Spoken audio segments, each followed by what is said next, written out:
Hello everyone, welcome back to Raji homestyle. నేను మీ రాజేశ్వరి అండి. ఈరోజు రాజీ హోమ్స్టైల్లో చుక్కాకుతో కమ్మని రోటి పచ్చడిని ఎలా దంచుకోవాలో ఈరోజు ఈ వీడియోలో చూపిస్తాను.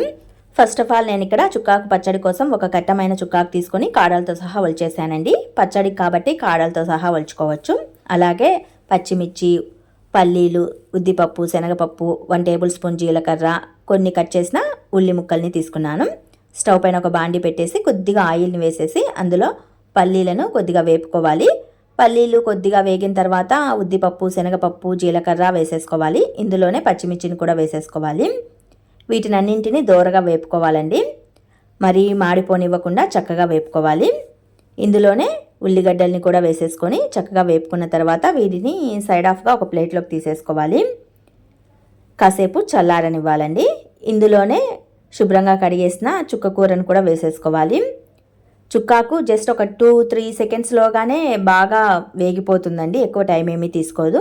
చూడండి, కొద్దిసేపటికి ఇలా చక్కగా వేగిపోయింది. స్టవ్ ఆఫ్ చేసి దీనిని కూడా కాసేపు చల్లారనివ్వాలి. ఇలా చల్లారిన తర్వాత రోటీని శుభ్రంగా ఒక క్లాత్తో తుడిచేసేసి పల్లీలు, ఉద్దిపప్పు, శనగపప్పు, పచ్చిమిర్చిని వేసుకోవాలి. ఉల్లిగడ్డల్ని పక్కన పెట్టేసేయండి, లాస్ట్లో వేసుకోవచ్చు.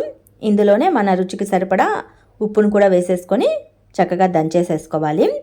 మిక్సీలో అయినా వేసుకోవచ్చండి. రోటీ పచ్చడి అయితే రైస్లోకి బాగుంటుందని నేను రోటీ పచ్చడిని దంచుతున్నాను.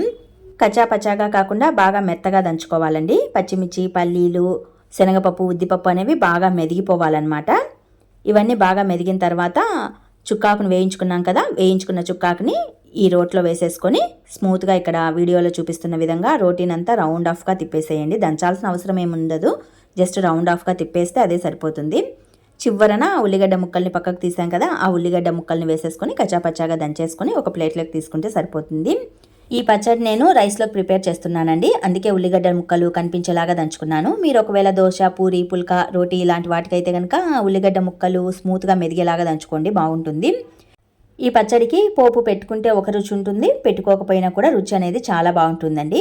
మీకు పోపు అవసరం అనిపిస్తే పెట్టుకోండి. నాకైతే నన్ ఆఫ్ దెమ్ అనిపించింది, సో నేను పోపు పెట్టట్లేదు. ఇలాగ తిన్నాము రైస్లోకి, చాలా బాగుంది.